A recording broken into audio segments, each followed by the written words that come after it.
Plus News edizione di Venezia, buon pomeriggio. In apertura del nostro notiziario la cronaca. Trentini libero, non è più una richiesta ma realtà. Alle 5 di questa mattina è arrivata la notizia tanto attesa. L'annuncio è stato dato dal ministro degli esteri Antonio Tajani. Queste le prime dichiarazioni della famiglia Trentini attraverso l'avvocata Alessandra Ballerini rilasciate all'ANSA. Alberto finalmente è libero. Questa è la notizia che aspettavamo da 423 giorni. Ringraziamo tutti quelli che hanno reso possibile, anche lavorando nell'invisibilità, la sua liberazione. Vi chiediamo di rispettare il nostro silenzio e la nostra riservatezza. Ci sarà tempo per trovare le parole giuste, per raccontare i fatti e accertare le responsabilità. Oggi vogliamo solo pace, grazie, aggiungono i trentini.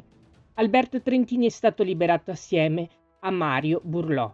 Oggi sono nella sede dell'ambasciata italiana a Caracas e dovrebbero tornare in Italia tra oggi e domani. Numerose le reazioni alla notizia della liberazione di Alberto Trentini. Tra queste le dichiarazioni della rettrice dell'Università di Ca' Foscari Tiziana Lippiello. Alberto è libero.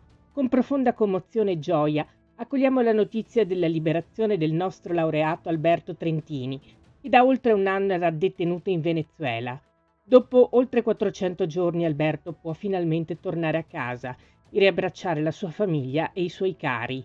È stata una vicenda complessa che ci ricorda come lo Stato di diritto rappresenti la condizione essenziale per la libertà, la giustizia e la dignità della persona.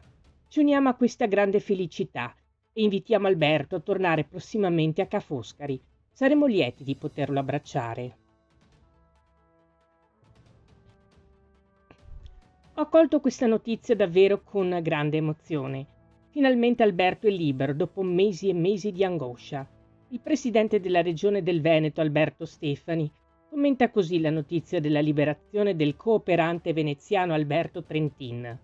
Desidero ringraziare il governo e la rete diplomatica italiana per l'azione costante e silenziosa che ha consentito di arrivare a questo risultato, aggiunge Stefani. È un grande sollievo per tutti noi.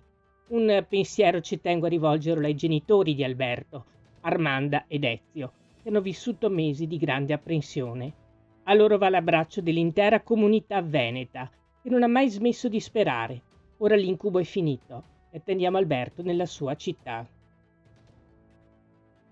La liberazione di Alberto Trentini è una notizia che ci riempie di sollievo e di gioia. Si chiude una vicenda dolorosa e profondamente ingiusta, che ha colpito un cooperante internazionale, impegnato da anni a fare del bene, detenuto senza ragioni da un regime brutale. Lo dichiara Andrea Martella, senatore e segretario regionale del Partito Democratico Veneto.